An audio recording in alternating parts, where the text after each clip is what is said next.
Capítulo 5. Métodos y técnicas de evaluación cualitativa. Los métodos y técnicas de evaluación dependen del sentido y la forma que se le dé a la evaluación. No obstante, se necesitan estrategias, instrumentos y sugerencias prácticas sobre las formas y situaciones en que se puede realizar la evaluación. Este capítulo no pretende ser un pequeño manual de métodos, técnicas, recursos e instrumentos de evaluación, sino más bien ofrecer ciertas orientaciones metodológicas sobre estrategias con algunos ejemplos representativos sobre lo que se puede hacer. Algunas técnicas procedentes del campo de la investigación educativa requieren demasiado tiempo para obtener los datos o complicados métodos de análisis que no justifican su uso en el medio escolar. Al proponer este conjunto de dispositivos de evaluación se está pretendiendo de modo realista que puedan ser utilizados en las condiciones habituales de enseñanza en las escuelas, sin que represente una saturación de trabajo que lo haga irrealizables y que no exijan un conocimiento o técnicas especiales. Si el diseño de los instrumentos de evaluación exige del docente un alto grado de complejidad o la preocupación se centra en los requisitos de validez o fiabilidad en las técnicas, puede, a costa de distraer de lo que importa, ser inútil para la cotidianidad de la clase, por el alto grado de entretenimiento que exige su empleo, la alta inversión de tiempo requerido y sobre todo porque los resultados pueden no responder a las propias necesidades de la práctica. Es preciso, por eso, diferenciar entre métodos y técnicas de evaluación empleados en el contexto escolar. Esto significa renunciar a la búsqueda de un cierto equilibrio entre evidencias intuitivas que normalmente realiza el profesor y el empleo de un conjunto de técnicas e instrumentos que pueden hacer más objetiva la evaluación, sobre todo proporcionar informaciones sistemáticas no obtenibles de mera evidencia de observación. Bolívar, 1995. Cuando se trata del tema de la evaluación educativa, generalmente se identifican muchas técnicas e instrumentos, sin embargo, no todas son variados, sobre todo porque la mayoría están en el servicio de los mismos fines, se emplea para los mismos usos y cumplen las mismas funciones. El menú de opciones es poco diverso: observación, entrevista, trabajos o tareas, exposiciones, examen tradicional, pruebas objetivas, autoevaluación, coevaluación, informes, portafolios y rúbricas. Lo importante en todos los casos será los usos que hagan y con ellos las funciones anunciadas y las ocultas que desempeñan. Otro de los puntos importantes para elegir los dispositivos de evaluación tiene que ver con el tipo de información que queremos recoger, y esta a su vez dependerá del propósito de la evaluación. Evaluación para reproducir, repetir, memorizar, o evaluación para crear o comprender. Evaluación para comprobar la capacidad de retención, ejercer el poder, mantener la disciplina. Evaluación para comprobar aprendizajes, desarrollar actitud de sumisión, de obediencia, de credibilidad. Evaluación para garantizar la integración del individuo a la sociedad o para asegurar el éxito escolar.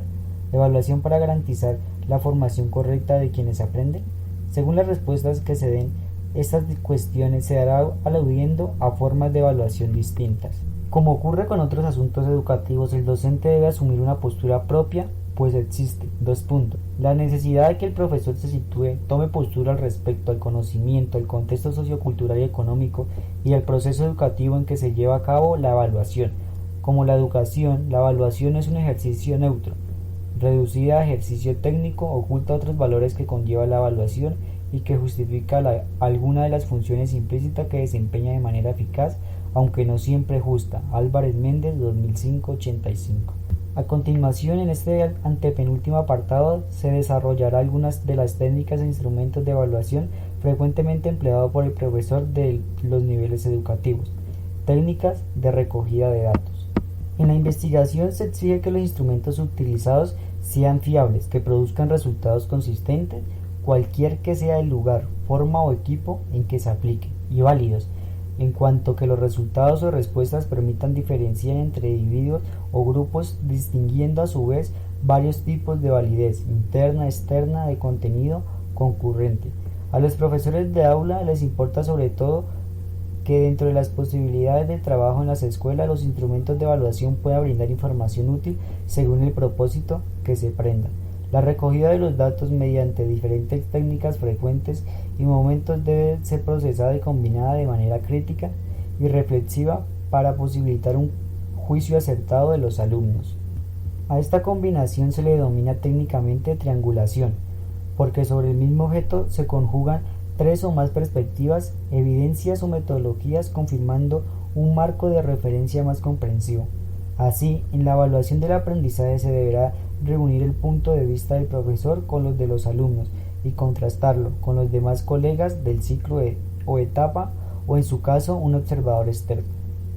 La recogida sistemática de los datos deben servir para fundamentar el juicio del evaluador. El juicio valorativo estará mejor sustentado cuando los datos se hayan recogido de forma continua y sistemática. En lugar de apresurarnos a juzgar o extraer conclusiones precipitadamente, el problema de la tipificación prematura se puede superar por una combinación de fuentes de evidencias y datos. Bolívar, 1995-110. La observación. La observación consiste en el examen atento que un sujeto realiza sobre otro u otros sujetos o sobre determinados objetos y hechos para llegar al conocimiento profundo de los mismos, mediante la obtención de una serie de datos generalmente inalcanzables por otros medios. La observación es un proceso cuya función primera e inmediata es recoger información sobre el objeto que se toma en consideración. Esta recogida implica una actividad de codificación. La información bruta seleccionada se traduce mediante un código para ser transmitida a alguien, uno mismo u otros.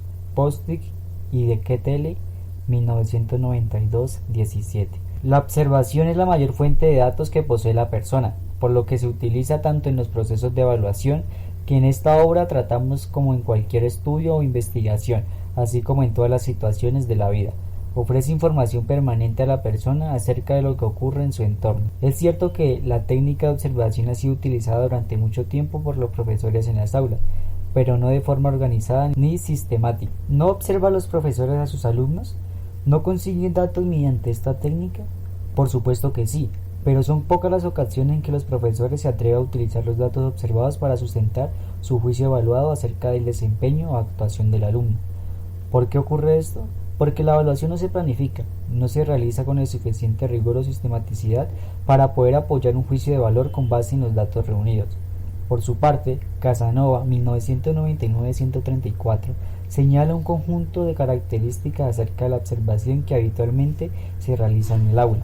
1. Irregularmente, unas veces sí y otras no. 2.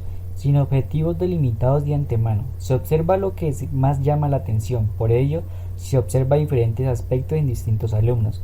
Algún alumno puede permanecer sin que nadie haya observado nada sobre él. 3. Sin riesgo descrito de lo observado. Los posibles datos recogidos quedan librados a la mejor o peor memoria del observador, profesor, y a su interpretación personal. 4. De modo individual, por lo que ocurre el riesgo de que la información obtenida esté sesgada por la subjetividad del observador. La autora antes citada advierte que los datos así obtenidos no pueden ni deben emplearse para evaluar al alumno, porque se corre el riesgo de que conduzca a una evaluación distorsionada. De los errores y sesgos antes mencionados, se desprende que para que los datos recolectados mediante la observación posean la fiabilidad y validez necesarias, esta deberán contener una serie de características, tales como 1. Planificación. 2.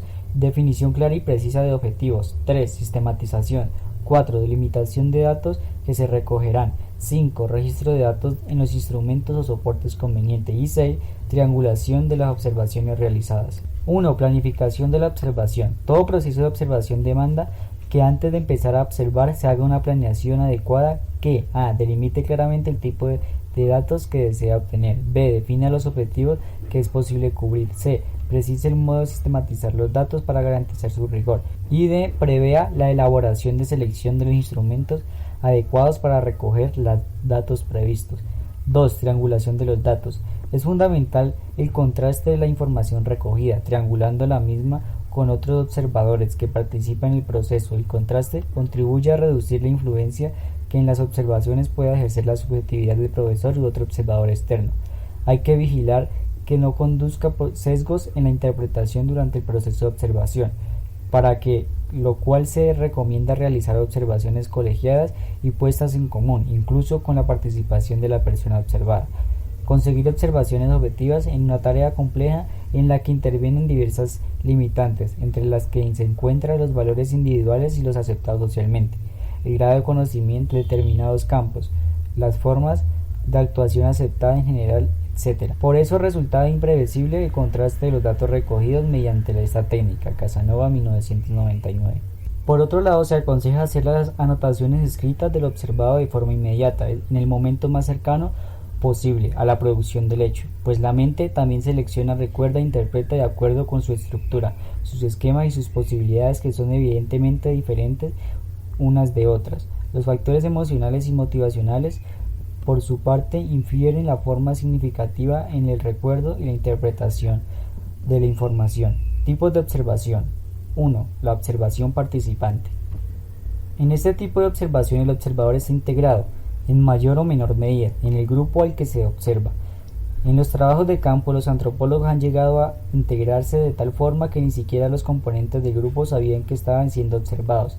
En la observación del alumnado, esta situación no es posible ni aconsejable. La posición del profesor puede considerarse dentro de esta categoría, porque forma parte del proceso educativo que está teniendo lugar. En esta parte interesada y por ello parte del grupo. Sin embargo, en este caso es posible desdoblar el papel del profesor, teniendo en cuenta que será observado externo o no participante de la actuación alumnado, y participante en el sentido estricto del proceso de enseñanza y aprendizaje que tiene lugar en el aula.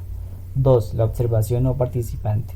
En esta modalidad se observa al observador es absolutamente externo al grupo, permanece al margen de las situaciones del mismo y de las relaciones que se establecen en sus miembros.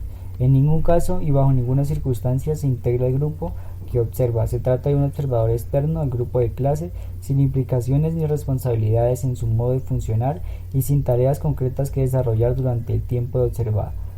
Situación que debe afrontar el profesor. Por consiguiente, se espera que capte un mayor número de facetas en su observación y la interpretación que ofrezca será sin duda desde una posición distinta y complementaria a la de los protagonistas de la acción. Es importante señalar que ambos tipos de observación pueden resultar útiles, en función de los objetivos que persigan y de la evaluación a realizar. En cualquier caso, como ya se ha mencionado, el contraste de los datos es importante. La observación directa, como la conversación, es una actividad que el profesor o profesora utiliza cada día, en cada clase, de modo espontáneo e intuitivo. Lo que importa en la observación utilizada con fines evaluativos es determinar y dejar establecidos sus campos que merecen la pena ser observados, qué importancia se concede con los datos observados y qué papel puede desempeñar aquí los sujetos observados. Otro punto importante a tener en cuenta es que tanto el sujeto que ejerce el papel del observador como el sujeto observado conozcan desde inicio las reglas del juego, mejor si éstas son fruto de la negociación y del mutuo acuerdo consensuado. Los participantes deberán saber a qué atenerse, reconocer en su justa medida el valor de lo observado, en el marco que establece el contexto en el cual el observado quiere una significación determinada. La observación tiene un sentido de evaluación informal. De hecho, es habitual que el profesorado haga apreciaciones y valoraciones constantemente, sobre la base de hechos o intuiciones, de juicios y también de presuposiciones y prejuicios. Este tipo de evaluación se debe documentar empleando diarios, anotaciones, así como registros documentados sobre lo que se puede ofrecer información oportuna y conveniente para quien aprende. Serán un referente para reducir la subjetividad y asegurar que los prejuicios sean contrañecidos mediante la reflexión, el contraste y el diálogo. Triangular recursos de evaluación y sobre todo controlar con los sujetos a los que está referida será un garante del actuar y correcto y justo en estos casos. La entrevista. La entrevista puede definirse como una conversación intencional, dada su similitud con el cuestionario. También se conceptualiza como un cuestionario estructurado o abierto, propuesto de forma oral en situación de comunicación personal directa. La entrevista es una herramienta valiosa para obtener cierto tipo de datos que muchos sujetos no facilitarían por escrito, debido a su carácter confidencial, delicado o porque suponen que una fuerte implicación afectiva, profesional o de cualquier otro tipo. También facilita la consecución de datos no alcanzables por medio de otras técnicas. Casanova 1999. Es una técnica básica de evaluación que busca la información del alumno toda vez que incluye la perspectiva misma del participante. Involucra tanto el profesor como el alumno. La evaluación se lleva a cabo a través del diálogo, previa asunción de que los papeles de cada uno desempeña están dirigidos hacia el mutuo entendimiento, dejando de cualquier ejercicio coercitivo de autoridad. El diálogo permite al profesor comprobar y apreciar la consistencia del razonamiento de las adquisiciones y de las capacidades cognitivas del alumno. Cumple funciones formativas tanto por la forma como el tratamiento debe recibir el contenido de la entrevista. En este encuentro entre personas se parte de la buena voluntad del entendimiento desde el respeto más profundo. No se trata de que el profesor renuncie a su función docente ni a la autoridad moral que deriva sus responsabilidades. Cuando el profesor asume una postura crítica, obliga al alumno evaluado a defender y argumentar y valorar críticamente las propias ideas, el conocimiento adquirido. La entrevista pone a prueba la capacidad de razonamientos y las habilidades de comunicación del profesor. Esta técnica permite distinguir lo que puede ser argucias teóricas de los argumentos tradicionales defendidos, pues el respeto y el diálogo abierto entre las partes debe ser la condición que antecede el encuentro. La relación que se establece entre las partes ha de ir en una doble dirección. Esto permite la comunicación orientada al entendimiento y asegura el aprendizaje que deberá ser mutuo, si bien no igual, pues la diferencia del sentido que tiene para el alumno y al que tiene para el profesor. La simetría se fundamenta precisamente en el reconocimiento de que uno puede enseñar al otro y tiene algo que aprender del otro, y los dos pueden aprender en y del mismo proceso.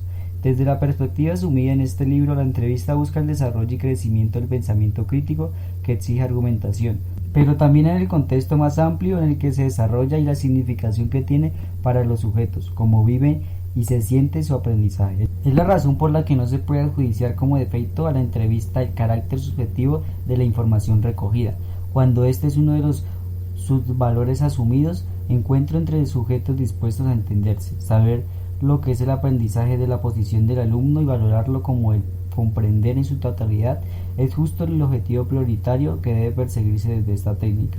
Todo ello pese a que el alumno puede encontrar con una experiencia limitada, una falta de habilidad para expresar y defender sus propias ideas y su poder para contraargumentar esté condicionado por su propio rol y por sus propios conocimientos adquiridos fuera de la relación académica escrita. La entrevista también puede ser concebida como un examen oral que permite obtener información útil para valorar el trabajo del alumno, siempre que el profesor considere lo dicho por el alumno y realmente cuente como un reflejo del conocimiento en una calificación.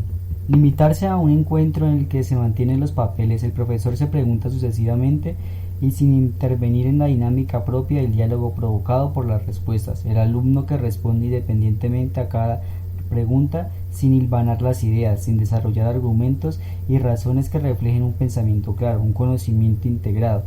Es llevar a un plano reducido las mismas relaciones asimétricas de poder y ejercerlas de modo de tal vez más útil o tal vez manifiesto con apariencias de algo nuevo, cuando lo que sucede es la reproducción de esquemas que pretendían superar con recursos alternativos. Álvarez Méndez, 2005.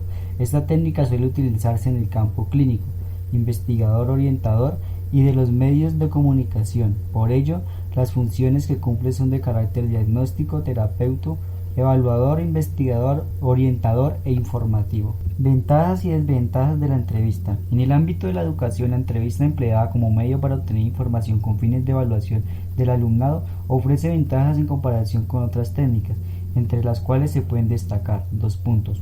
1. Garantía de que los datos obtenidos son ciertos, ya que existe la posibilidad de aclarar cuantas cuestiones se planteen y conseguir un buen nivel de comunicación entre el entrevistador y el entrevistado. 2. Posibilidad de captar la actitud que muestra el entrevistado ante el problema o tema que se presente, pues un entrevistador experimentado es capaz de percibir la sinceridad de las respuestas o la inhibición de la persona con la que habla. Y 3. Profundizar en las respuestas obtenidas, lo cual facilita un mayor conocimiento del entrevistado por parte del entrevistador y del entrevistado hacia sí mismo. Para que la entrevista satisfaga estas cualidades es necesario que las preguntas realizadas se ajusten adecuadamente a la situación que se investiga, siendo claras, precisas y objetivas. No obstante las ventajas antes mencionadas, es importante señalar que la técnica de entrevista presenta ciertas desventajas para el entrevistador, como son 2 puntos: el tiempo y la dedicación que se precisa en su preparación y ejecución, especialmente cuando debe entrevistarse a un gran número de individuos. 2. La preparación previa que supone su correcta realización para la obtención de los datos prefijados. Y 3. El sesgo de la información que puede presentarse en el entrevistador por su conocimiento anterior de la situación. Respecto al entrevistado, también se plantean ciertos condicionamientos para la obtención de los datos fiables y objetivos, entre los cuales se hallan 2 puntos. 1. El afán del entrevistado de ser bien valorado, que pueda generar respuestas poco veraces, pero acomodadas a las respuestas que considera espera el entrevistador. 2. Influencia de su visión personal del problema. Y 3. Ausencia de anonimato. Durante la entrevista, la capacidad de observación por parte del entrevistador juega un papel decisivo. Para que esta técnica pueda ser empleada con provecho, en el proceso evaluador debe reunir una serie de condiciones, tales como: 2 puntos, definición clara de sus objetivos; 2. Delimitación precisa de la información que desea conseguir; 3. Conocimiento previo del tipo de relación que mantiene entrevistador y entrevistado; 4. Garantía para el entrevistado de reserva y confidencialidad absoluta en cuanto a la información que transmite durante la entrevista; y 5. Registro de la conversación mantenida de sus datos más destacados. Tipos de entrevista. Existen diversas tipologías para la entrevista. Una bastante común es la que la clasifica en formal, estructurada, semiestructurada o abierta, e informal. 1. La entrevista formal.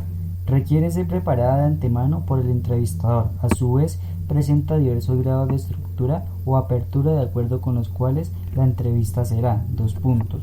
1. Estructurada. Se sigue un cuestionamiento elaborado con antelación que sirve de guión al entrevistador y del que no se aparta en ningún momento. 2. Semiestructurada. Se sigue el cuestionario preestablecido, pero con cierta flexibilidad que permite modificar las preguntas según las respuestas obtenidas.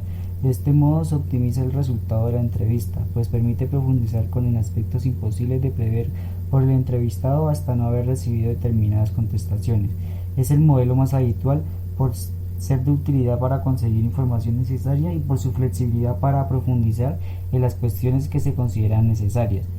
3. Libre o abierta. Está concertada de antemano, pero no existe un guión predeterminado. Se inicia con una pregunta o tema cualquiera, que sirve como detonante para la conversación, y según el rumbo que ésta tome se va planteando las preguntas adecuadas. Este tipo de entrevista es poco válida dentro de un proceso evaluador, pues no permite prever los datos que se van a conseguir y por lo tanto no tiene sentido su realización planificada. Se empeña mucho, sin embargo, en el campo de la orientación personal y profesional. 2. La entrevista informal. Aunque no tiene una preparación previa, permite al entrevistador recoger la información relevante que puede surgir en situaciones de encuentro espontáneo. No responde, como es evidente, a ninguna de las características fijadas para la entrevista de evaluación formal. Las conversaciones informales que los docentes llevan a cabo con los alumnos en distintos momentos y espacios durante una jornada escolar podrían constituir un ejemplo de entrevista informal. La entrevista en general es una técnica apropiada para una evaluación cualitativa con fines formativos, pues favorece grandemente la obtención de información profunda y amplia, además de que permite recoger determinados datos de los entrevistados acerca de actitudes, opiniones, expectativas y disposiciones, etc. Sin embargo, cabe señalar que su empleo frecuente para obtener datos valiosos para la evaluación del alumnado resulta poco viable, debido al tiempo de preparación y aplicación que requiere, sobre todo en el caso de la entrevista formal. Por ello se recomienda su empleo cuando sea posible obtener los datos mediante otras técnicas: observación, encuesta, sociometría, o bien en combinación con otras técnicas y métodos de evaluación. Encuesta. Consiste en la obtención de información sobre un tema, problema o situación determinada que se realiza habitualmente mediante la aplicación de cuestionarios orales o escritos. La recogida de datos puede llevarse a cabo mediante una llamada telefónica, el envío del cuestionario por mensajería, a través de una videoconferencia, por correo electrónico, etc. En este caso, para obtener la evaluación del alumnado sobre el proceso de enseñanza y aprendizaje durante un periodo de tiempo determinado, puede aplicarse el cuestionario en el aula y recogerse por el medio más directo o menos personal que se prefiera. Los objetivos de la encuesta son: 1. Describir las condiciones existentes en el desarrollo de la situación evaluada, un curso, la aplicación de un programa o una unidad didáctica, la experimentación de una metodología, etc. 2. Describir formas de conducta o de funcionamiento con las que poder comparar situaciones anteriores. 3. Determinar la relación existente entre diversos acontecimientos o situaciones y entre personas, según la situación que se vaya a evaluar y las exigencias que la misma pretenda para el estudio, número de encuestados, objetivos previstos, tiempo disponible, etc. La aplicación de la encuesta puede resultar sencilla o demasiado compleja. En cualquier caso, el diseño de la encuesta requiere 1. Conocer claramente la finalidad que se pretende con su empleo. 2. Determinar la población a la que se dirige, que debe poseer la información que solicita. Y 3. Disponer los recursos necesarios para llevarla a cabo. A partir de la información previa, el diseño de la encuesta deberá considerar la duración de la misma, si su aplicación incluirá una muestra a toda la población, la elaboración del cuestionario, su aplicación piloto y su corrección subsiguiente, la aplicación del cuestionario y el tratamiento de los datos obtenidos, codificación en su caso, vaciado, análisis de interpretación. En todas las situaciones será necesario prever el modelo de informe más adecuado para presentar los resultados obtenidos. En relación con la evaluación de los procesos de enseñanza y aprendizaje, cabe concretar la aplicación de la encuesta. A. Al alumnado de un grupo. 1. Para obtener información sobre los objetivos y contenidos alcanzados tras el trabajo desarrollado en una o varias unidades didácticas. Y 2. Para solicitar información acerca de diferentes elementos de la programación, objetivos y contenidos, metodología, actividades, recursos, nivel de aprendizaje, etc. En el primer caso, se trataría de una encuesta de control del proceso de aprendizaje y sus resultados. En el segundo, la encuesta se dirigirá al control del proceso de enseñanza. B. El alumnado, profesorado y familias para obtener datos acerca de la coherencia en cuanto a la aplicación práctica del establecido en los planes y proyectos educativo y curricular del centro escolar. En ambas situaciones, la encuesta no es una técnica muy compleja en su aplicación, pues el número de sujetos encuestados es reducido y por lo tanto resulta sencilla tanto el llenado del cuestionario como el tratamiento de los datos recolectados. Es una técnica empleada dentro de enfoques metodológicos, cuantitativos y cualitativos. El tratamiento de la información, su interpretación y el informe resultante serán los que definan la inclusión en un modelo evaluador u otro. Trabajos del alumnado. En esta sección se incluye todo tipo de tareas, ejercicios o actividades que los alumnos realizan en el aula o fuera de ella, en función de los objetivos de aprendizaje establecidos y de los contenidos seleccionados para ello. El profesor deberá establecer las actividades, trabajos de escrito individuales, en grupo, orales y ejercicios de distinto tipo, intelectuales, físicos, plásticos, musicales, etc., que el alumnado debe realizar necesariamente para llegar a los aprendizajes esperados. Estas actividades deberán permitir la evaluación tanto del proceso de aprendizaje mientras este ocurre como los resultados alcanzados. Por lo tanto, los trabajos del alumno, así denominados genéricamente, representan una fuente de datos indiscutiblemente para disponer la información precisa en los procesos de evaluación. Cada una de las etapas educativas y diversas áreas o asignaturas curriculares requieren la práctica de tipo de trabajo diferenciado, ajustados a la madurez de los alumnos y a la especificidad de la disciplina. Según la naturaleza de los distintos tipos de contenido, se exigen para su dominio y la realización de actividades variadas. No obstante, en el planteamiento de los trabajos adecuados como técnica de recogida de datos, el profesorado posee gran práctica, pues en el ámbito especializado a través del cual desarrolla la mayor parte de su profesión con los alumnos para evaluar los procesos de enseñanza y aprendizaje y la consecución de cualquier objetivo didáctico. El diseño de las actividades apropiadas es la pieza clave. Durante su realización debe ser posible valorar los aprendizajes logrados y identificar las cualidades surgidas y sus posibles causas, sin necesidad de entreponer posteriormente nuestras actividades o trabajos que ya no sirvan para evaluar el proceso transcurrido, sino en el mejorar de los casos solamente algunos de los resultados alcanzados. Evaluación alternativa. La década de los 80 fue de grandes reformas en los sistemas educativos de todo el mundo. En América Latina, estas reformas se dan en la siguiente década. La mayor parte de los supuestos y propuestas en las áreas de enseñanza, aprendizaje, organización escolar y formación del profesorado se volvieron a analizar y reconsiderar. La evaluación de los alumnos no fue una excepción y los test objetivos se convirtieron en el blanco de la crítica. Parecía como si hubiese ido acumulando una gran cantidad de odio y frustración hacia los test estandarizados de respuesta múltiple, que por fin encontraba escape. Los test estandarizados se criticaron por falta de autenticidad, producto de su lejanía de los problemas de la vida real y la enseñanza escolar. Se les culpaba de provocar la mera memorización y el conocimiento pasivo en vez del pensamiento proactivo y por tanto de estimular la clase de aprendizaje tan criticada por las reformas escolares actuales. También se les juzgaba por su naturaleza simplista y porque tribalizaban la evaluación del alumnado. Como ya se mencionó antes, en vista que la palabra TEST se había convertido en algo prohibido en el marco de la evaluación del alumnado, la opción consistió en emplear diversas etiquetas que iban incluidas a la palabra evaluación. Algunas de las siguientes más habituales fueron evaluación de la actuación, evaluación auténtica, evaluación directa o el término más global, evaluación alternativa. Supuestamente era como un retorno al viejo examen abierto, pero las distintas denominaciones que reflejaban diferencias implícitas de donde se pone el énfasis revelan que la evaluación alternativa va mucho más allá de un examen simple en el que hay que describir sobre un tema determinado. En la evaluación alternativa los alumnos son evaluados en función de su actuación activa, al utilizar sus conocimientos de manera creativa para resolver problemas plausibles.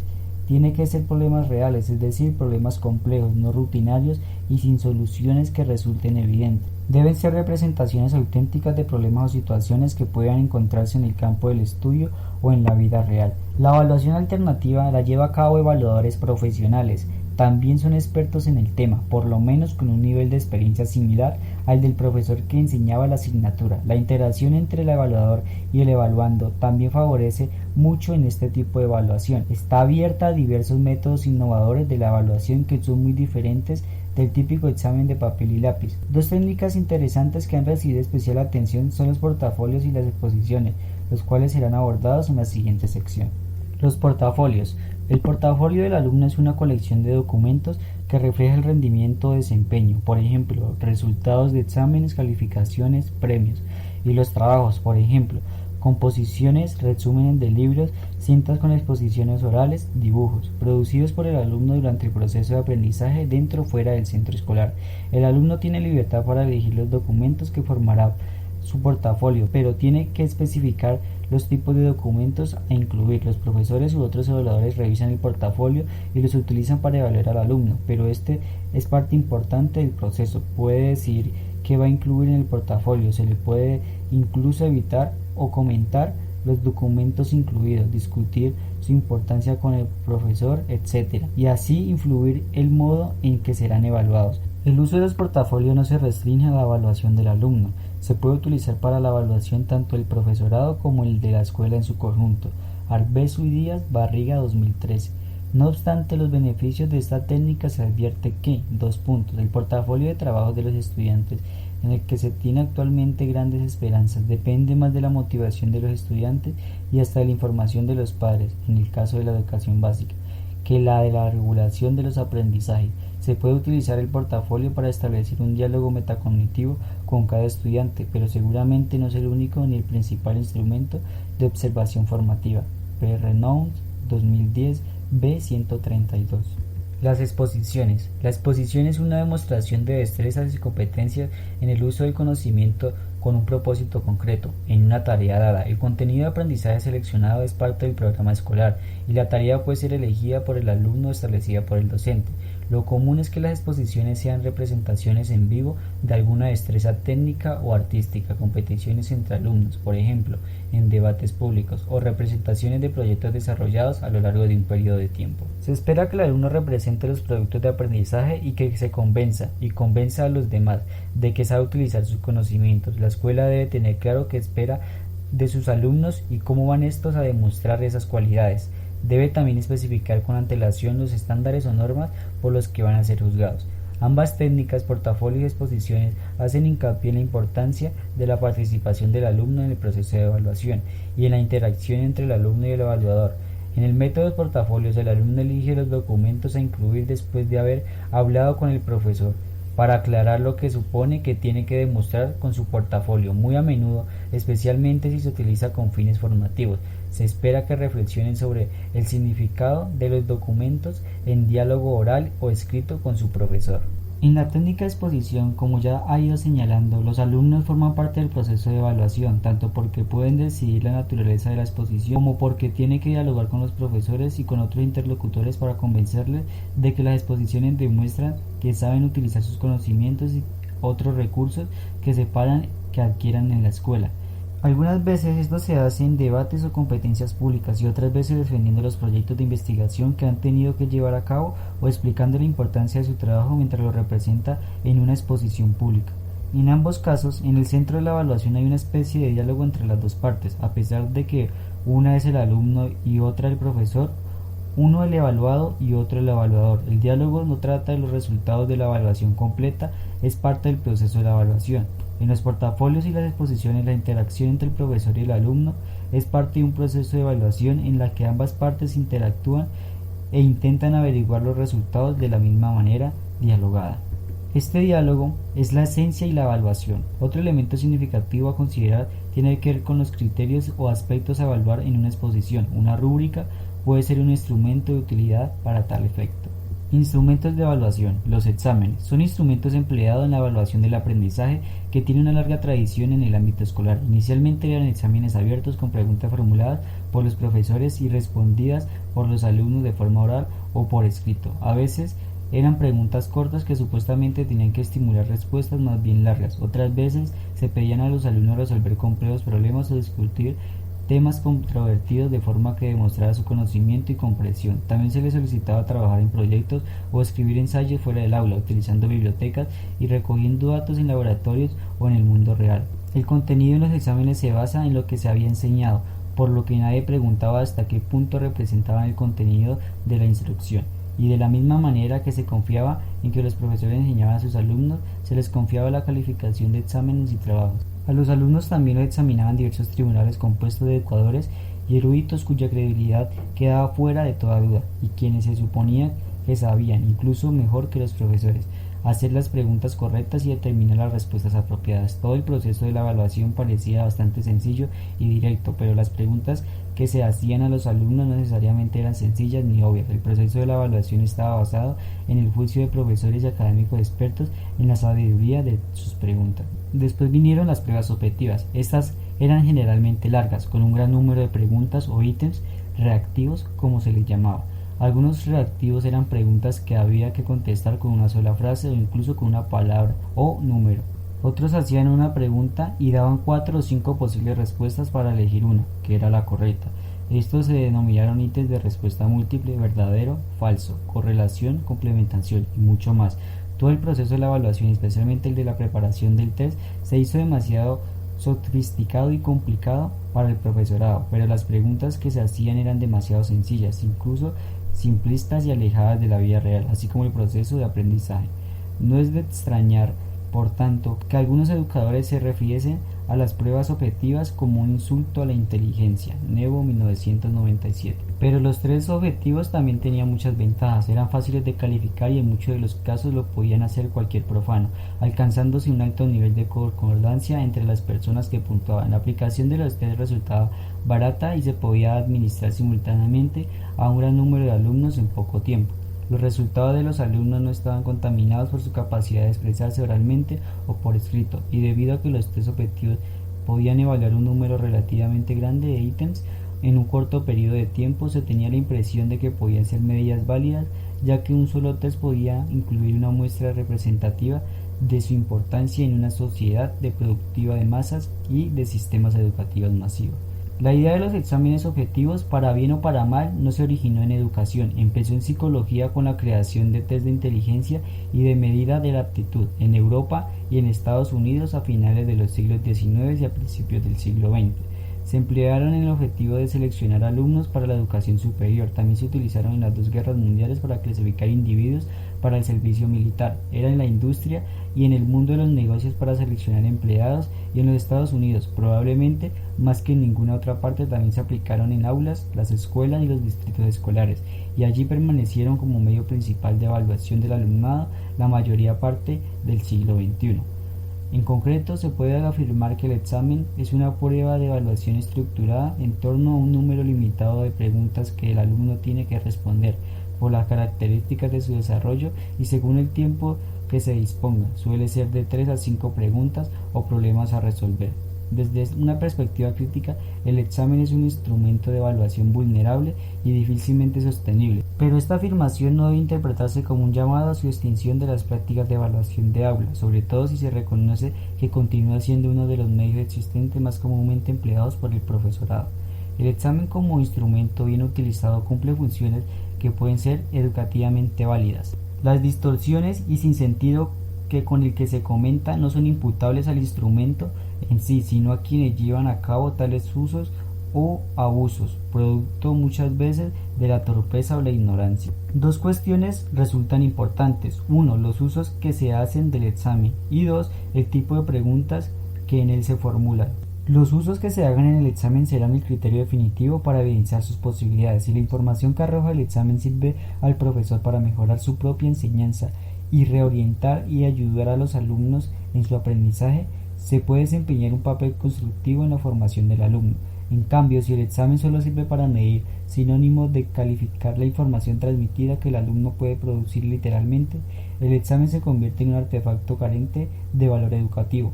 En cuanto a la relevancia de las preguntas, uno de los problemas del examen que exige respuestas atomizadas y automatizadas es que obliga a repetir el contenido en los mismos términos que fue contado o transmitido, sin salirse del guión previamente establecido. El momento del examen no es propicio para la duda, el equívoco, el malentendido o incluso la distracción o la ignorancia. El error es penalizado sin considerar alguna. El tiempo del examen es tiempo de expresar verdades absolutas concluyentes que no admiten réplica. A la hora de la prueba, el aprendiz lleva la lección bien aprendida. Lo que importa en ese instante crítico es desentrañar las claves que aseguren el éxito, dejando al margen el saber reflexivo y profundo. En ese momento preciso, lo más valioso suele ser lo que da más puntos para la calificación, independientemente del valor intrínseco del contenido de las preguntas y de las respuestas, y del nivel de comprensión y apropiación de las ideas. ¿Qué permitirá las calificaciones que suban puntos cuando las respuestas que dan los alumnos se reducen a la repetición de ideas y datos de otros, normalmente muy limitados por libros de texto y apuntes de clase? En estas conclusiones, el supuesto aprendizaje reducido a ejercicio de ecolalia muestra más la capacidad de repetición y de retención que la de asimilación, más la resistencia al olvido de la información recibida que a la comprensión de la misma, más la sumisión que la elaboración de pensamiento propio. Álvarez Méndez, 2005-98. Cabe señalar que seguramente habrá ocasiones en que sea conveniente acudir con técnicas de recuerdo. La memoria es un recurso de aprendizaje fundamental. Sin este instrumento el ser humano no podría aprender nada. La crítica en los exámenes no es al empleo de la memoria, sino al uso de la memorización sin sentido, así lo expresa el autor antecitado. Lo que parece evidente es que aquella memoria que no estimula el conocimiento, que no aumenta la comprensión, que no coadyuva en la asimilación de información, que no sirve de sostén para discriminar lo anecdótico de lo sustantivo, no merece la pena ser ejercitada ni estimulada. Álvarez Méndez, 2005-98. El anecdotario consiste en una ficha donde se anota el nombre del alumno, la observación realizada, la fecha de la observación y la firma del profesor que la ha efectuado. Los datos que suelen contener el anecdotario se refieren a rasgos que se apartan de la conducta habitual del alumno, ya sea en sentido positivo o negativo. Por lo general se hace más hincapié en los aspectos negativos, pero es tanto o más importante destacar los positivos, pues dan ocasión de realizar esfuerzos, apoyos o motivación al alumno para seguir tratando y avanzando en su formación. Si esta conducta poco ordinaria se repite a partir de un momento determinado, es la que aparece por primera vez. Habrá que tenerla en cuenta para detectar las causas de la modificación habida y actuar en consecuencia. Conviene en cualquier caso mantener una entrevista con el alumno y comentar lo observado. Cada mes o trimestre puede elaborarse un anecdotario o resumen donde se recojan las observaciones llevadas a cabo a lo largo del periodo. Es un buen modo de visualizar el conjunto de la información obtenida mediante lo anotado por uno o varios profesores para tener un panorama global del comportamiento del alumno. Las diferentes anotaciones constituyen una valiosa información acumulada a lo largo del tiempo, fijado para evaluar ciertos objetivos específicos. Cuando aparece una conducta inhabitual en una ocasión y no vuelve a presentarse, puede eliminarse la fecha correspondiente, pues parece no obedecer a ningún cambio estable de actitud o conducta. Sin embargo, si la conducta registrada es positiva en contra de la negativa habitual, sí conviene aprovecharla para ponerla relativamente ante el alumno y comentar con él por qué actúa de esa manera y por qué no actúa de la misma línea. Todo lo positivo que surja durante el proceso de enseñanza y aprendizaje convendrá destacarlo como punto de apoyo para avanzar en la formación del alumno. Figura 4. Ejemplo del anecdotario. Fecha de la observación, nombre del alumno, hecho observado. El profesor o profesora firma.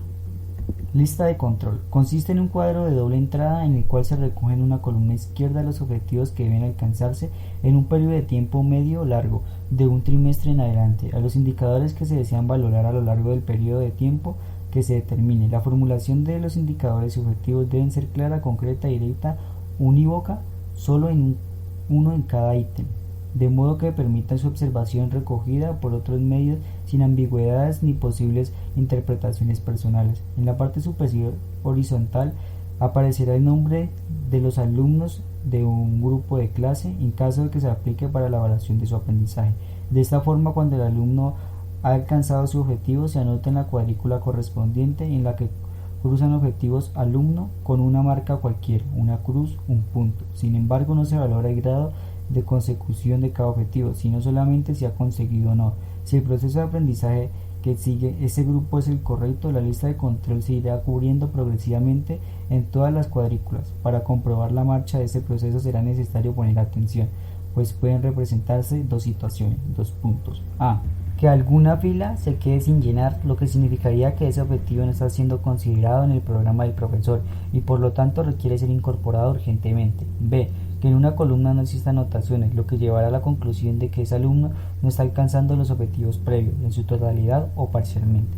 La visión de conjunto que ofrece acerca de la evolución del grupo, clase y su funcionalidad, al brindar una cantidad de información es muy poco espacio, hacen de la lista de control un tipo de registro muy valioso para la recogida de datos de cualquier tipo y por ello permite una valoración continua del alumnado sin grandes dificultades ni trabajos añadidos para el profesorado. Hay que evitar la burocratización de los procesos evaluadores para que resulten útiles y viables. La lista de control es válida para hacer el seguimiento de la evaluación continua y además para realizar la evaluación final al terminar el periodo de evaluación establecido en función de las necesidades o acuerdos adoptados en la escuela.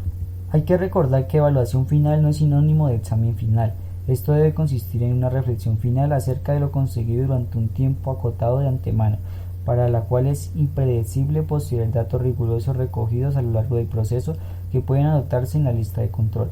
Este tipo de registro tiene una aplicación clara y muy útil para la escuela, para el profesorado en el momento de elaborar los informes que debe facilitarse al alumnado, a sus familias o a otro centro educativo al cual se traslada el alumno durante un curso o ciclo sin finalizar, partiendo de las premisas expuestas en las cuales ha argumentado que es más ilustrativa una información descriptiva que la única anotación de número o una sola palabra para explicar lo que ha aprendido o dejado de aprender el alumno en relación con un área curricular.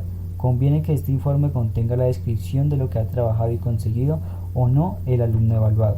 Otra aplicación muy funcional para el profesorado es utilizar la lista de control para decidir la promoción o no de un alumnado a un curso siguiente o su titulación al concluir un determinado nivel educativo. En este caso se refleja esta lista los criterios de promoción establecidos para cada ciclo o curso y a lo largo de ese tiempo se anotará en ella la consecución de los diferentes criterios por parte de cada alumno. En el momento puntual de tomar decisiones acerca de la promoción o titulación del alumnado, se tendrá consistencia escrita de todo lo alcanzado y no surgirá problemas mayores para llegar a los acuerdos necesarios. Escala de valoración. Consta de un registro de datos en la cual se refleja ordenada y sistemáticamente los objetivos o indicadores que pretenden evaluarse en relación con una persona o situación, valorando cada uno de ellos en diferentes grados. Se puede expresarse numérica, gráfica o descriptivamente. Su diferencia con la lista de control es justamente esta valoración graduada de cada objetivo e indicador, lo que supone una mayor matrización y riqueza de conocimientos de la situación evaluada.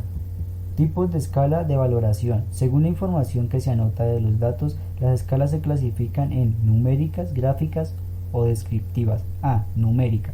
Se valoran los objetivos o indicadores mediante una serie ordenada de números. B. Escalas gráficas. Se valoran los objetivos o indicadores dentro de un continuo marcando con aspas, puntos o descripciones concisas que permiten posteriormente elaborar un gráfico uniendo los puntos señalados al valorar cada ítem. C. Escala descriptiva. Se valora mediante un conjunto de expresiones verbales el grado de consecución de un objetivo o la valoración de un indicador determinado. En su aplicación a la evaluación del aprendizaje es un registro que brinda información valiosa acerca del gradual logro de los objetivos previstos y del momento en que se encuentra cada alumno durante el trayecto hacia esos objetivos. Se trata de un instrumento válido para evaluar los procesos y registrar de modo continuo la evolución que se va produciendo en el alumnado, teniendo como referencia los objetivos que debe alcanzar. Corresponde al docente establecer el número de tramos de avance en los que se gradúe la valoración de cada objetivo, en función de lo que se considere más oportuno para obtener la información requerida. Los términos que suelen utilizarse en las escalas descriptivas para determinar la situación del alumnado en relación de cada objetivo son: siempre, sí, en todas las ocasiones, mucho, casi siempre, en algunas ocasiones, bastante, casi nunca, en pocas ocasiones, regular, no, nunca, nada, en ninguna ocasión. Habitualmente estas escalas se valoran para recoger la información necesaria durante el desarrollo de una unidad didáctica en el aula, por lo que requiere un ejemplar por una unidad para cada alumno. En ella se plasma por lo tanto los objetivos señalados para la práctica didáctica que se aplica, con el fin de observar o obtener por otros medios los datos necesarios para valorar los objetivos reflejados en la escala. El profesor deberá proponer la realización de actividades adecuadas por parte de los alumnos mediante las cuales sea posible comprobar cómo va progresando cada alumno en la relación con los objetivos y hasta qué punto los ha alcanzado al finalizar la unidad. Aunque mediante las escalas puede recogerse distintos tipos de contenidos de aprendizaje, suelen ser más utilizadas para la evaluación de actitudes y procedimientos, pues permiten la anotación rigurosa y sistemática de cada alumno a lo largo del proceso y la introducción de las modificaciones oportunas según evoluciona el alumnado. Los objetivos que supone la adquisición de conceptos suelen notarse en las listas de control, pues su consecución se produce de forma más clara en un momento determinado y basta con reflejar su dominio en este tipo de registro, no tan minucioso como la escala. Igualmente, esta última puede resultar muy útil para evaluar los diferentes aspectos de la comunicación oral del alumno, sobre todo cuando esta valoración se realiza durante el tiempo en que éste se expresa y cuando además no se graba para facilitar su posterior comprobación. La escala es complementada por el mismo evaluador que la aplica. Consideraciones para su diseño. 1. Es necesario un ejemplar de la escala para cada alumno que se evalúa. 2. Puede recogerse en las evidencias acerca de la adquisición de contenidos conceptuales, procedimentales y actitudinales. 3. Cada ítem planteado, objetivo o indicador en general, según los casos, plasmará una sola cuestión a evaluar. Cuando aparecen objetivos dobles no se pueden valorar conjuntamente, salvo a que esa misma valoración coincida en ambos. 4. Si aparecen enunciados positivos y negativos en los indicadores de la escala, conviene agruparlos en bloques. Al principio, los objetivos separados por unos asteriscos, por ejemplo. Esto facilita el análisis de contenido de la escala, pues con un vistazo se interpreta fácilmente su resultado. Los indicadores del primer grupo estarán valorados positivamente si las aspas se encuentran a la izquierda, siempre. En el segundo caso, la valoración positiva será cuando aparezcan las aspas en las columnas de la derecha, nunca. Quinto, es recomendable establecer un número par de tramos, 4, 6, para valorar el mayor o menor progreso en relación a cada objetivo. Cuando el número de tramos es impar, se coincide colocar en el central de la situación del aprendizaje, cuando ciertamente en muchos casos esta situación es intermedia. Del modo que indicamos, el evaluador se obliga a determinar si el objetivo está más o menos conseguido cuando llena la escala, lo que deriva en una situación más precisa. Es preciso advertir que los modelos de escalas de valoración solo se representan pautas de trabajo que no pueden ni deben aplicarse literalmente, pues la situación de cada profesor con su grupo requerirá adecuaciones específicas. Dentro de las escalas de valoración se incluyen las escalas de autoevaluación, que siguen las mismas pautas anteriormente expuestas, pero que obviamente la respondería la persona evaluada, en este caso autoevaluada por sí misma. Cuando se elabora este tipo de escala, suele utilizarse la primera persona para formular los indicadores. Estudio diariamente, realizó las tareas de clase, consultó bibliografías para ampliar los conocimientos, etc. Cuestionario. Se conforma por un conjunto de preguntas estructuradas acerca de un tema. Habitualmente se aplica por escrito a un determinado número de sujetos. Es el instrumento adecuado para recoger la información mediante la técnica de encuesta. Cuestionarios de recogida de información para una encuesta. Este tipo de cuestionario se aplica a una muestra de población cuestionario de recogida de información para una encuesta. Este tipo de cuestionario se aplica a una muestra de población o a una población entera si ésta no es demasiado grande. Resulta particularmente útil cuando se requiere recolectar la información de un número amplio de sujetos en un tiempo corto, circunstancia que haría inviable su obtención mediante otra técnica como puede ser la entrevista. Además, posee otra ventaja: el anonimato de la respuesta en caso de que se considere oportuno, lo que da mayor garantía sobre la veracidad de los datos recogidos. Este registro lo elaboran unas personas, pero lo deben complementar otras, las que cuentan con la información que se requiere. Requisitos técnicos para su elaboración. A. Lenguaje claro y adaptado a la población que debe responderlos. B. Empleo de términos bien definidos sin ambigüedad de manera que la pregunta no se presta a diversas interpretaciones. C. Preguntas únicas en cada enunciado planteado. Una pregunta doble impedirá u oscurecerá la respuesta, ya que solo sería posible responderla en los casos que coincidiera la respuesta a las dos preguntas. D. Planteamiento no directivo de las preguntas sin utilizar dobles negaciones que las oscurezcan. Por ejemplo, ¿no es verdad que no desea? E. Texto de la pregunta y suposiciones explícitas que puedan responder o no a la realidad del sujeto que contesta. Si las incluye, habrá personas que no podrán complementarla. Ejemplo, cuando usted sale con sus alumnos de aula, ¿le plantea problemas de disciplina? Es posible que profesores nunca salgan a realizar actividades fuera del aula con sus alumnados, con lo cual la pregunta quedaría inválida y no sería respondida. F. Las preguntas deben recoger toda la información relevante para la evaluación que se lleve a cabo. G. Anónimo de las respuestas, lo que avala la confidencialidad de las mismas y garantiza su veracidad. H. Aplicación del cuestionario en la población apropiada según la información que se desea obtener. Y formato sencillo que facilite su llenado, es decir, diferenciación clara de cada pregunta, espacio suficiente para responder, redacción correcta, letra fácilmente legible, etc. Según el tipo de respuesta solicitada en los encuestados, los cuestionarios se dividen en tres tipos: cerrados, abiertos y mixtos. Clasificación de los cuestionarios por tipo de respuesta. A. Cuestionarios cerrados. Planteas preguntas que deben contestarse con sí o no, o señalando uno de los apartados que se ofrezca como opción, según las instrucciones dadas. Todas las respuestas posibles están previstas, lo que permite realizar un tratamiento rápido de los datos, una vez vaciado el contenido de los cuestionarios. Esta es una ventaja principal, mientras que el inconveniente es que se debe estar compuestos por preguntas que sean posibles responder de forma expuesta, sin explicaciones añadidas, lo cual puede restar riqueza de información a las respuestas. B. Cuestionarios abiertos. Plantea las preguntas sin sugerir ningún tipo predeterminado de respuesta, sino que simplemente dejan espacio para que el sujeto exprese todo lo que considere importante. Con este modelo es posible obtener una información más rica, tanto de datos personales como profesionales, organizativos, relacionales, etc., pero solo es aconsejable su aplicación cuando se dispone de los recursos humanos suficientes para abarcar a la población o muestra seleccionada.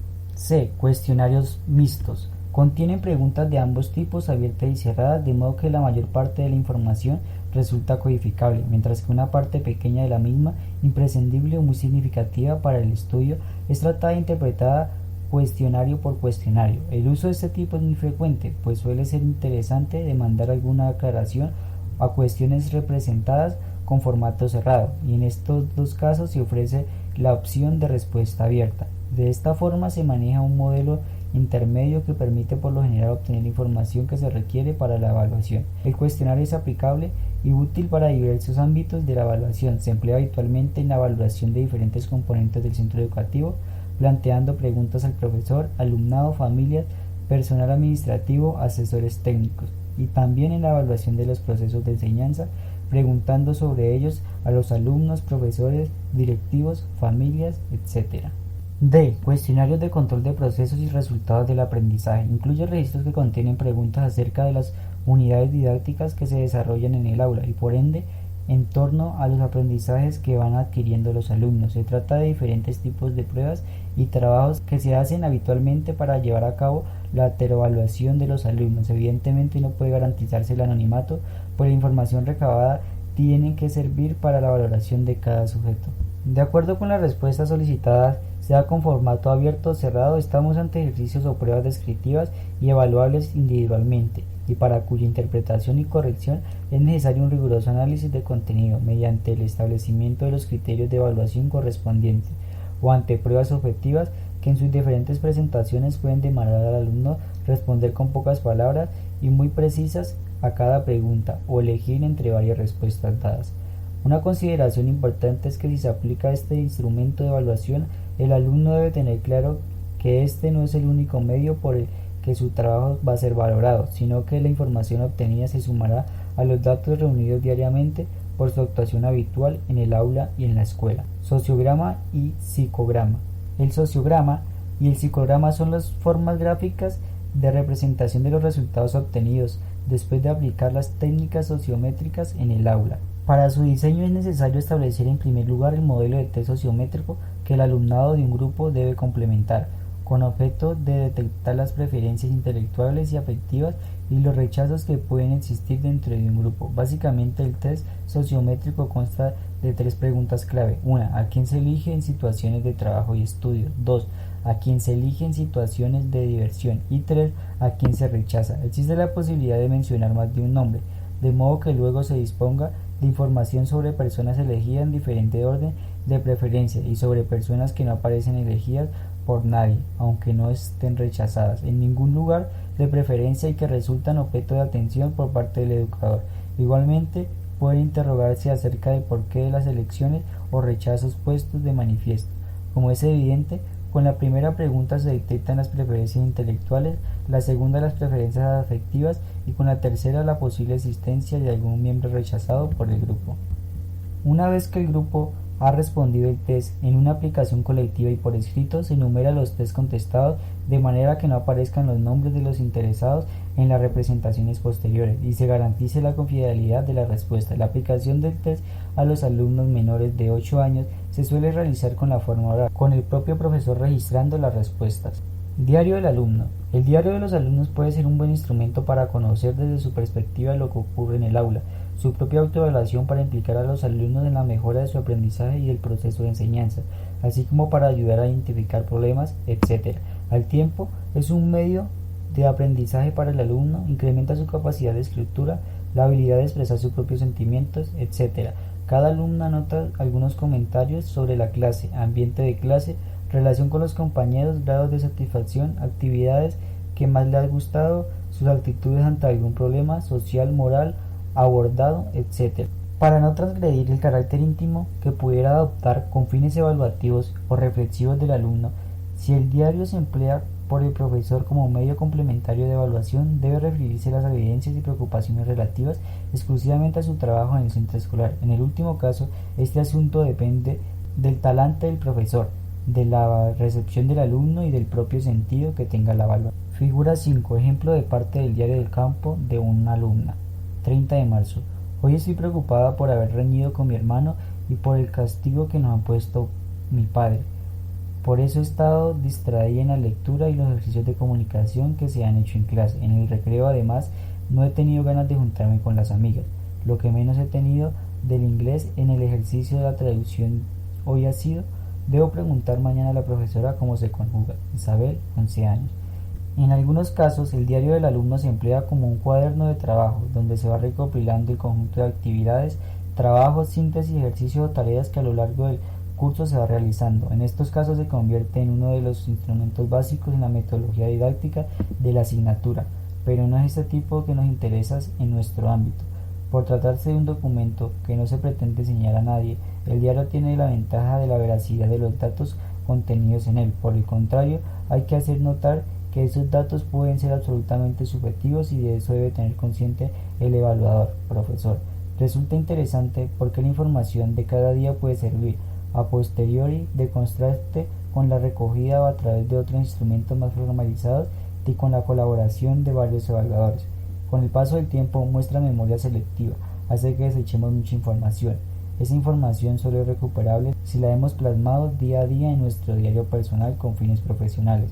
Aunque las anotaciones del diario tengan un carácter estrictamente personal, se puede constatar como muchas de ellas coinciden como en múltiples situaciones profesionales.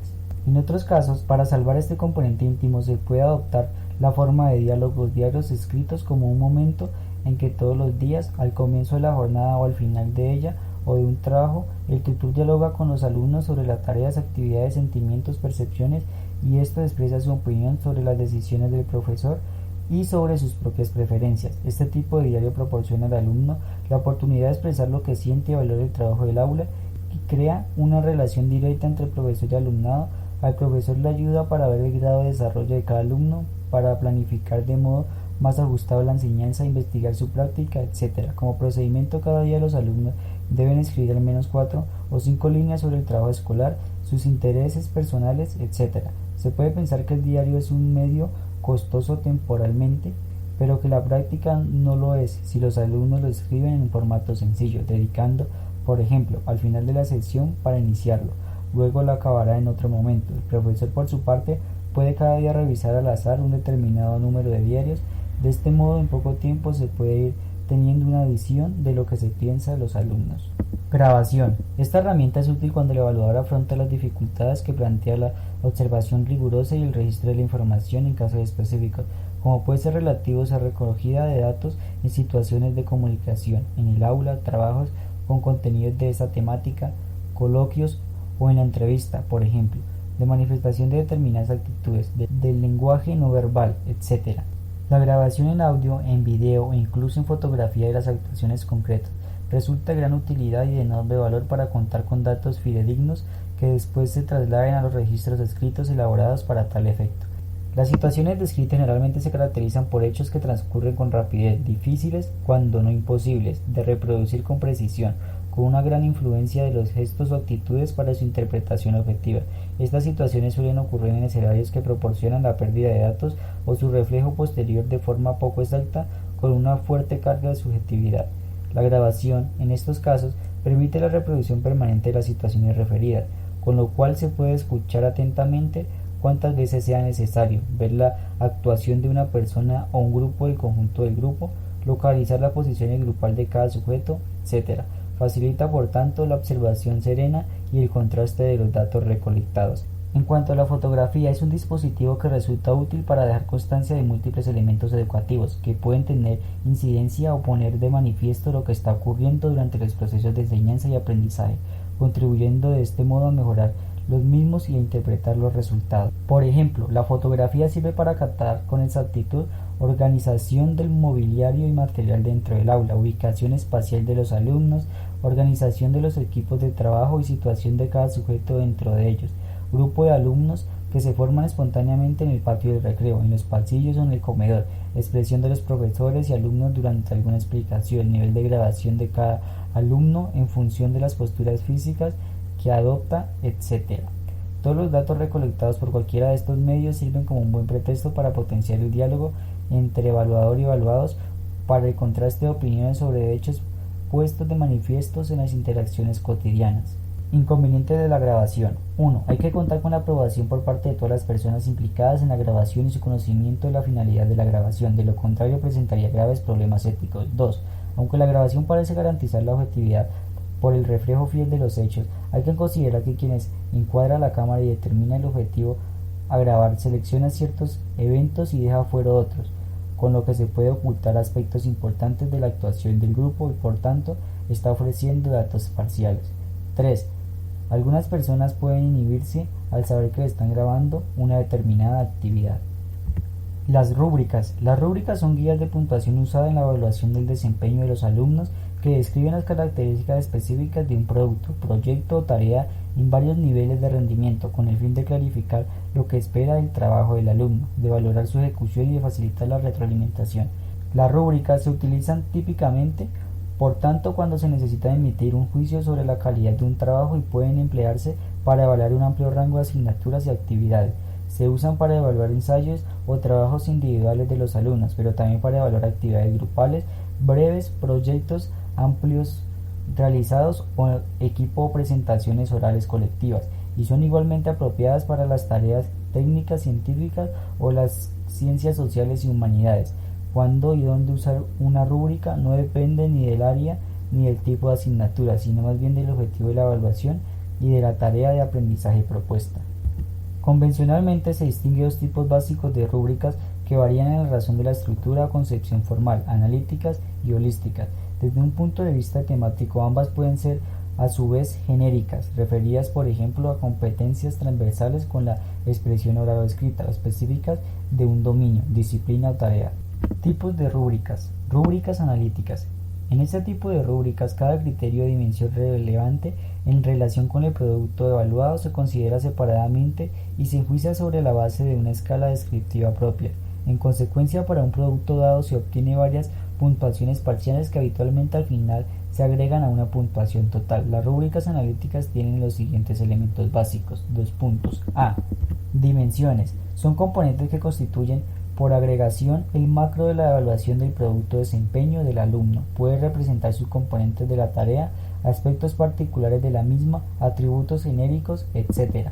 Formalmente suelen disponerse en la primera columna.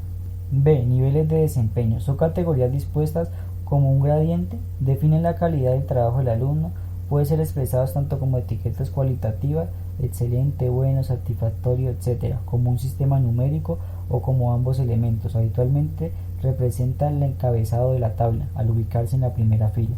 C. Descriptores. Es una breve explicación de la evidencia que permite jugar el trabajo en particular de un alumno a lo largo de las distintas dimensiones o criterios y asignarlos a un nivel de desempeño concreto.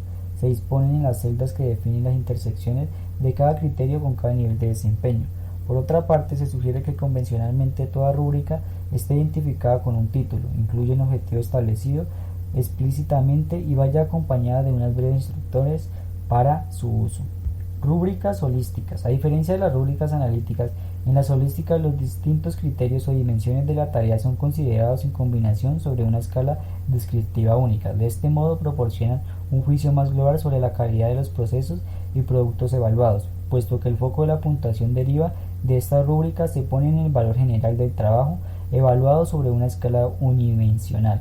La selección de un tipo u otro de rúbrica depende fundamentalmente del uso que se quiera dar a los resultados concretos de la evaluación, es decir, si el énfasis se pone más en la dimensión formativa o sumativa. Otros factores a considerar son el tiempo requerido, la naturaleza de la tarea en sí misma o los criterios especificados de desempeño que están siendo observados. En general, podemos decir que cuando no es posible separar una evaluación en factores independientes y cuando hay superposición o soplamiento entre los criterios fijados para la evaluación de los diferentes factores, puede ser preferible una rúbrica de puntuación holística. Por otra parte, seleccionar una rúbrica analítica no impide incorporar un factor general holístico como un criterio más, aunque en este caso se debe ser cuidadoso en los procesos de valoración para no otorgar importancia en énfasis no previstos a criterios determinados.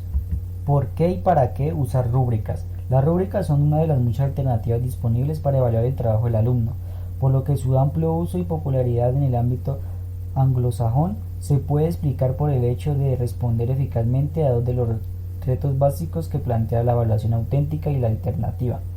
A. Evaluar los productos o desempeños del alumno con objetividad y consistencia. Y B. Proporcionar feedback significativos a los alumnos y emitir calificaciones sin intervenir grandes cantidades de tiempo.